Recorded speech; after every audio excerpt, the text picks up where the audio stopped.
All right, everyone. So we are at the point of we're kind of looking into forgetting, memory distortion, how our memories can be distorted, and how we forget. And yeah.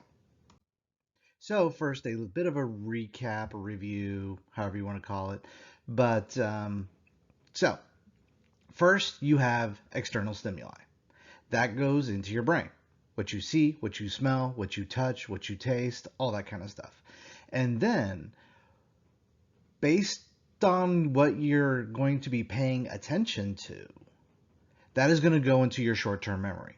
Everything else, everything that you're not paying attention to, everything you don't care about, all that kind of stuff, that just gets forgotten.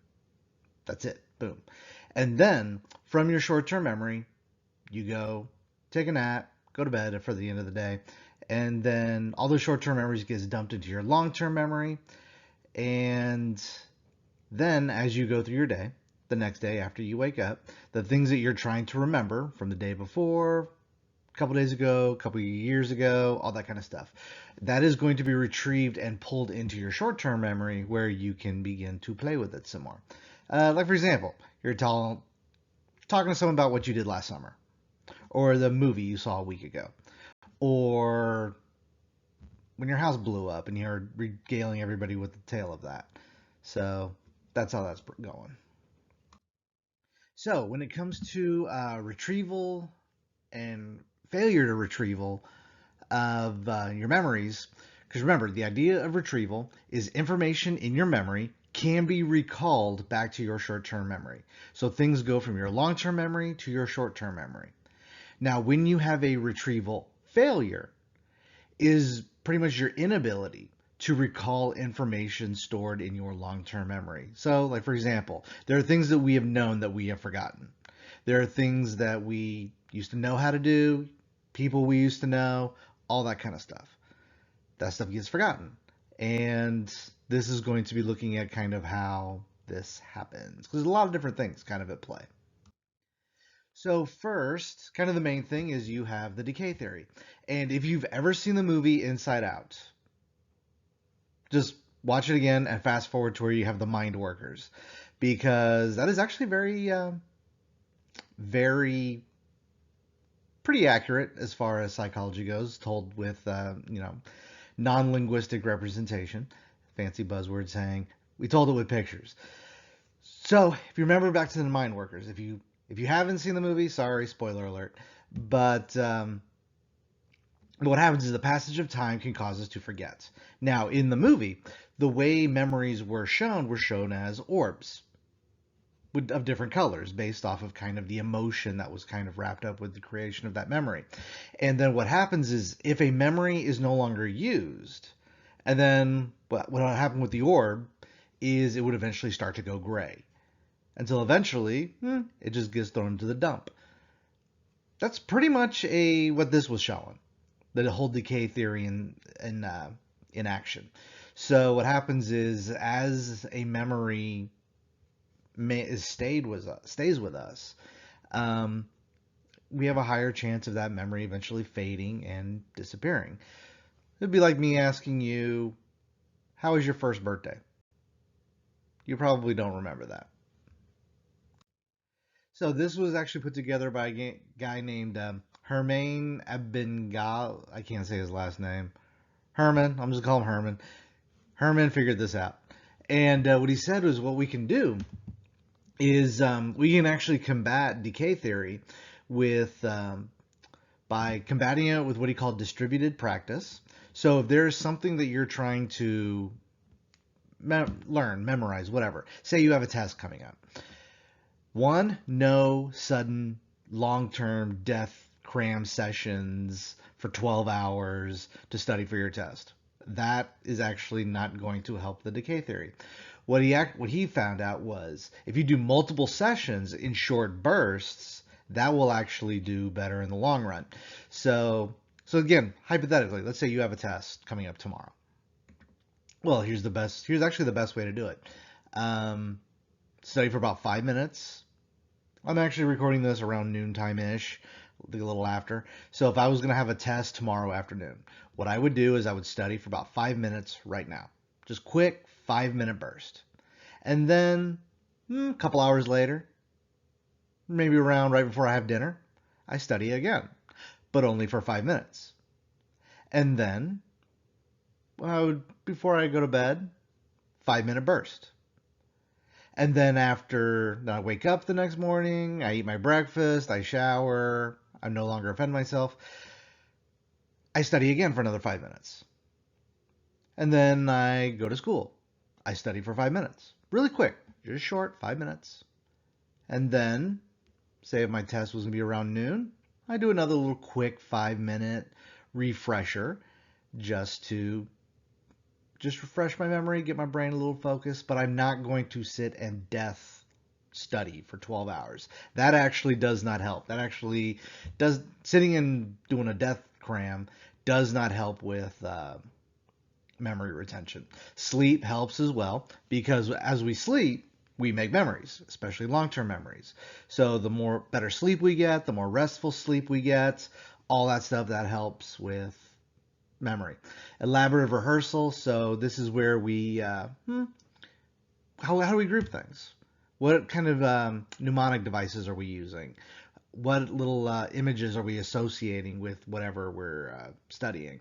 This is actually why, for one thing that I do, is this is actually why I throw all the pictures that I do on my PowerPoint slides, because it ties into this. The more images I can throw in with the words, the more it actually will help kind of encode it. And this kind of dovetails with deep processing, because like something that in my day job as a high school teacher, especially when it comes to vocab, my students hate it when I have them do this, but I have them draw the definition. Like write the definition. Like, what is the word? What does the word mean? Use that word in a sentence, and then draw a picture of the definition. So draw the definition. And my students hate it when I do that. But the idea is what I'm trying to do, because it's not really important about what they draw. Because again, I have there's someone like me who has the artistic skill of a leaky bucket. But what happens is the more you play with that idea, that thought, that information, you are engaging in deep processing. So just sitting and absorbing that information isn't going to do too much. But if you actually play with that information, if you actually think about that information, that will help further encode that information and hold back the ever-present enemy of memory, being decay. So here's also this. Maybe you guys know about this. Maybe you've experienced this. Shorthand is the primacy recency effect. But maybe you have gone to the grocery store sometime and you'll tell yourself, oh, I don't need to write down the list. You're going to go get 20 things. And then you get the first one, no big deal. You get the second one, no big deal. You get the third one, no big deal. Fourth one, which one was it again? But you remember the last one. So you know the first three things on your list, you know the last three things on your list, or the last thing on your list, but everything else in the middle, you forget. Well, this is called the serial positioning effect. That's kind of the official psyche word of it, but it's also called the primacy recency effect. And what happens is people tend to recall the first items, which is the primacy part, and the last items, the recency effect, in a list. And so this can demonstrate how short-term and long-term memory work together. Primacy focuses more on the long-term memory. Recency reflects the short-term. As a teacher that teaches, I have 6 classes in the day. I see this play out because especially when I get a new semester happens, I get a whole new crop of kids. First period and the last period, I have an easier time actually remembering their names. Second period, it's a little bit tougher. Fifth period, it's a little bit tougher. Third and fourth, sometimes that's just a headache for me. They're the last classes I actually begin to lock down as far as who their names are. Don't tell them I said this. But unless the class like really small, like they're 5 kids or something, which isn't often. But this is kind of what this is pointing out. So, primacy effect, we can easily recall the first few items in a list because the opportunity to rehearse them increases the likelihood that they are transferred to long term memory. There you go. Items in the middle of the list are the hardest to recall because A, they were presented too long ago to still be in short term memory, and B, so many items have come before and after them that there was little opportunity to rehearse, limiting transfer to long term memory. And then recency, we can easily recall items near the end of the list because they are still contained in short term memory. So, yeah. That's why if you're going grocery shopping and you're going to buy 1,000 things, make a list because you're not going to remember. And then this right here, maybe you have seen this before, where you have like blue letters spelling out the color red, um, green letters spelling out the word yellow. See, I'm actually having a hard time reading this because this is called the Stroop effect. Because what it is the tendency to have difficulty naming a physical color when used to spell the name of a different color. So this means that when we look at this, we want to see blue. We want to see green. We want to see, I guess that's orange. I don't know. Yellow, green, orange, peach. I don't know. But this is that Stroop effect where it's like we see something, we cognitively want to say that is the word red. But if I was to say what color is that, immediately you jump to it and you probably be blue, green, red, yellow, green, orange, peach, whatever. So, but this is that Stroop effect. And again, maybe you've had this played on you a couple times, or you've seen these things in a classroom or on social media or something like that. And then there's probably something where it's like, if you can get it right, you're a genius. No, it's all Stroop effect. Nothing to do with IQ or any of that stuff. And then you have the idea of interference. So there's two flavors of interference. You have retroactive interference, and this is where you have new memories beginning to interfere with old memories. And then you have proactive interference. This is where your old memories interfere with new memories. So, an example of retroactive interference. I actually ran into this a couple weeks ago because we had a staff day. We had no students were on campus. So I slipped out during lunch. I went to Chipotle and I got a burrito. Okay, what does this have to do with this? Well, simple. I got my food. I was walking to a table, and someone in the restaurant were like, "Mr. Day," and I was just like, I heard my name. I look around, and then someone is calling me, and she's like, "Hi, you remember me?" And I was just like, no. It was just my student from last year, and I told her I didn't even recognize her. I still don't recognize her. Don't tell her I said that. But it happens to all teachers. But the idea is all my new students, all my other students that I've had this year, have actually pushed out the names and the faces of every student I had the previous year and the previous year before that. It's really getting hard to remember my students now after I don't have them anymore. But again, that's kind of that idea because all my new memories of who are in my classes, who are my students, what are their personalities like, what are their quirks like, all that information that I have to take in and build those memories around so I know how to approach a class or something, that's all been pushed out from last year to everything I got to work with this year.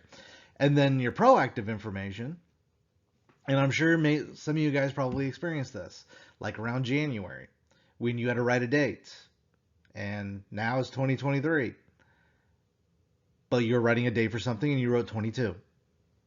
Even though you knew the year was 2023, but you're still writing 2022. That is proactive interference. Sorry. Older memories of the previous year is actually pushing out your memories that, hey, it's actually 2023. And it'll happen again when January rolls around. Right when you get used to writing 2023, you've been able to overwrite those memories of what year it is. It'll be time to overwrite them again. Fun. Then I'm sure you've been in the situation where you knew what you were about to say, you had the word right on it, you had the person's name, and then you forgot. and it was right on the tip of your tongue. Well, this is called tip of the tongue phenomenon. Yeah, they didn't actually change the name, but this is when you fail to retrieve something from memory, combined with partial recall and the feeling that retrieval was almost there. So, kind of what happens is you recall certain cues, you remember certain things around that information, but you don't remember something specific. So, like for example, um, maybe you see someone or you hear of someone, you can totally break them down. You know what their hair looks like. You say like they're William Dafoe. You know what movies they've been in. You know what his hair looks like. You know his acting style. You know the I am somewhat of a scientist myself, but you can't remember the fact that his name is William Dafoe.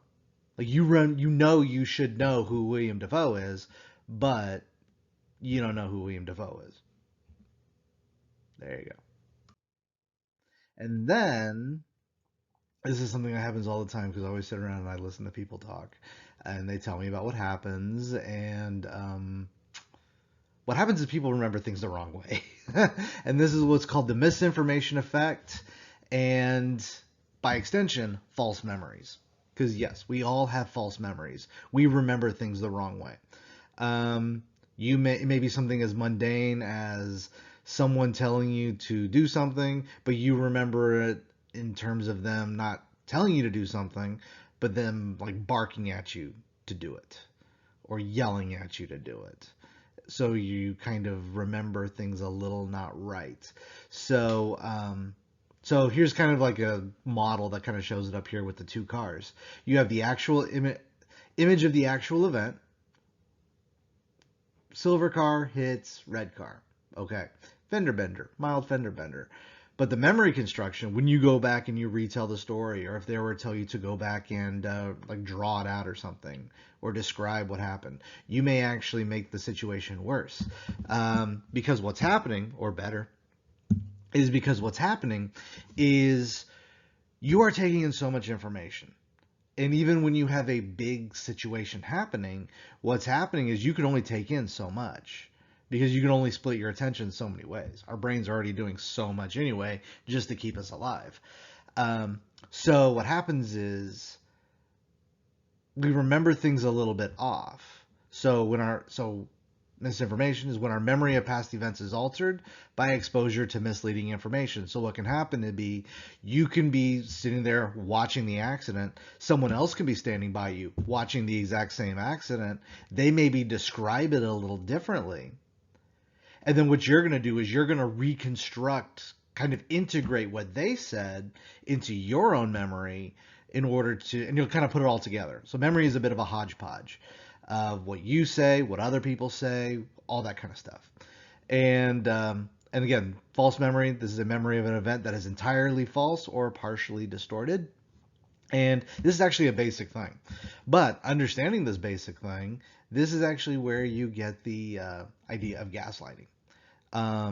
Because ultimately what you're doing is you are actually exploiting this kind of quirk in human memory to purposely give false information in order to twist people's memories a little bit to the point where they can believe things that never happened. And people have actually done experiments involving this. There was one, I forget the whole story behind it, but there's one psychologist. They were actually able to convince people that Bugs Bunny was a Disney character, which we all should all know. Bugs Bunny is actually owned by Warner Brothers, not Disney. Disney doesn't own him yet. Oh, I got wigged out. So you got eyewitness testimony. So again, because of this, people it's shown to be unreliable. People's recall of events may be influenced again by what is heard or constructed after the incident. So this is again why when it comes to like you'll see somebody they'll think they did something a certain way, and then you show them a video of the exact same thing and they'll be like, I don't remember that. Well, again, that's because our memories are reconstructing it and rebuilding it and interpreting everything around us um, along certain lines. That's all, how our perceptions kind of actually distort what we call reality. And our memory is, again, reconstructed over and over and over and over continuously. The more we retell the story, our memory actually has to reconstruct all that. So if you tell this is actually why you have the like the fisherman's tale, where it's like I caught a fish this is big, and then by the time all's said and done, it's I caught a fish the size of a bus or something like that. And then you have what is called source amnesia. And this is maybe you've done this. I know I've done this before. You think you've done something, but in actuality, you did it in a dream, not in reality. Yeah, that's pretty much what it is. So, this is when we pretty much attribute a memory to the wrong source.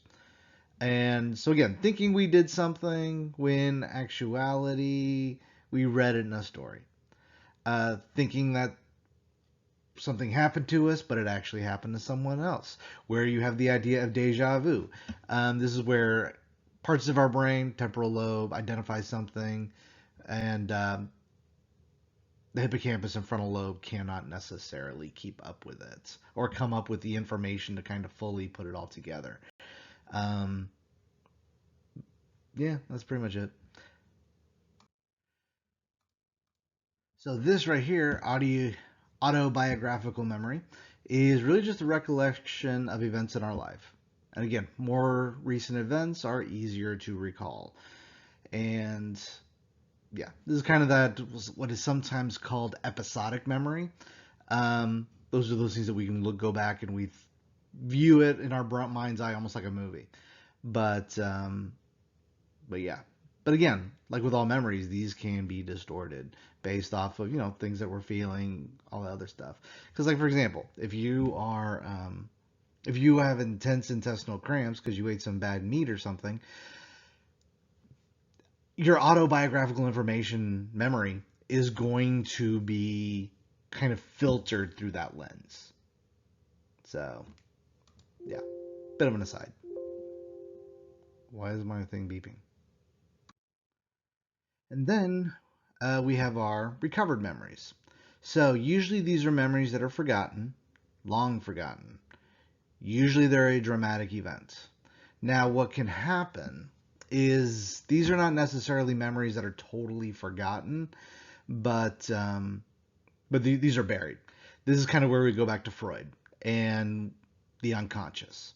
Because again, when it comes to Freud and the unconscious is the reservoir for memories that have repressed, usually because there's some kind of anxiety attached to it. Childhood trauma, coming home, seeing your family butchered by an axe murderer, that kind of stuff. Things that are pretty jacked up. So what happens is these memories get repressed. Now, you can maybe use hypnosis and suggestion and try to retrieve this information. Because again, hypnosis is actually a real thing. It actually works. But it's not like I'm going to turn you into a secret serial killer type stuff. It's one of those where you kind of get the individual to focus on something, usually on the memory, tune out all the distractions and all the white noise that's in our brains, and then we are able to really start being able to dig up those memories a little bit. So yeah, that's pretty much it. So as far as when it comes to memory distortions and retrieval and forgetfulness and all the other good stuff, because again, our memories not set in stone. They're not set in stone, and they never will be, because really what happens is our brain's taking so much information. You almost got to think about it like your computer. Your computer, just in the basics of working, takes in a lot of information. And this is why we have a temp folder in our computer. Our computer just takes all this temporary data that it needs to know about at that moment and then just dumps it all in there. But eventually what happens is we as computer operators, we have to go in and clean out those temp folders. Because if we don't clean up those temp folders, what's going to happen is it's going to build up, it's going to slow down our computer until eventually our computer will be so full of temp folders that it's going to just crash. And our brains do the same thing. They go through, they try to clean out what is not useful, what is not being used at the moment, and eventually, yeah, it'll lead to us forgetting a thing or two in our lives, or many, many things in our lives. Because again, I kind of doubt you remember what pants you wore 30 days ago from, from right now as you watch this. Because again, 30 days ago you needed to know that information. Today you don't. So that's like one little memory that you used to have that's now gone. Bye bye. And yeah, aside from that, I really got nothing left to say. I am out.